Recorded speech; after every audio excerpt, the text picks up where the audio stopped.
Kaidah mengenal bid'ah bagaimana dan ciri-ciri sesuatu bisa dikatakan bid'ah seperti apa. Yang Nabi SAW tidak contohkan, tidak juga dicontohkan oleh para sahabat, ulama umumnya masukkan dalam kategori bid'ah. Gitu kan?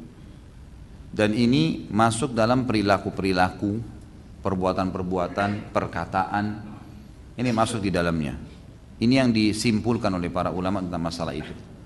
Tentu istilah bid'ah disebutkan dalam hadis Irbat.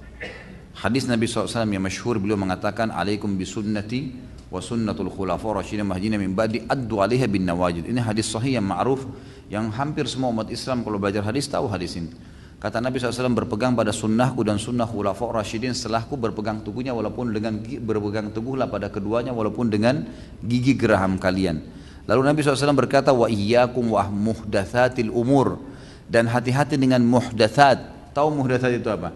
Hadatsa, ya, muhdats ini artinya sesuatu yang baru. Hati-hati dengan perbuatan-perbuatan yang baru, yang tidak ada panduannya, tidak ada tuntunannya. Baru artinya tidak saya contohkan, tidak ada juga dalam khulafaur rasyidin. Karena di awal hadis kan berpegang pada sunnahku dan sunnah khulafaur rasyidin. Berarti yang dimaksud dengan muhdats di sini kembali kepada dua itu. Berpegang teguhlah pada keduanya walaupun dengan gigi geraham kalian, dan hati-hati dengan muhdatsat. Baru-baru yang tidak ada dalam sunnahku, tidak ada dalam sunnah khulafaur rasyidin, gitu kan? Fa inna kulla muhdatsin bid'ah. Semua yang muhdatsa, yang tidak ada saya contohkan, tidak khulafaur rasyidin contohkan, maka dia adalah perbuatan bid'ah. Wa na bid'atin dhalalah, dan perbuatan bid'ah itu artinya yang tidak saya contohkan, tidak khulafaur rasyidin contohkan adalah bid'ah, dan bid'ah itu akan membawa pelakunya pada kesesatan.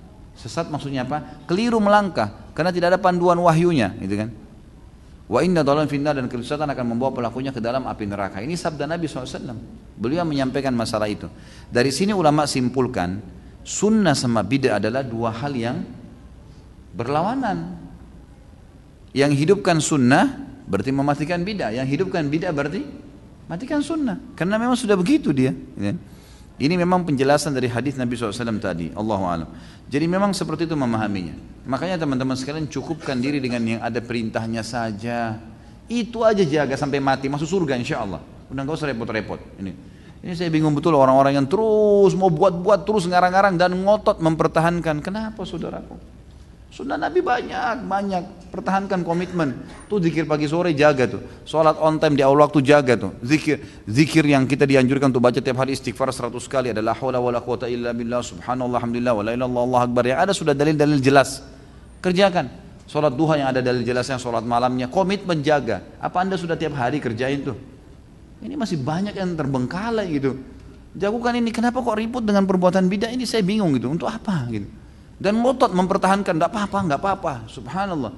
Dan orang-orang awam pun akhirnya ikut-ikutan, yang sholatnya masih Senin Kamis hanya ikut berbuat bid'ah juga.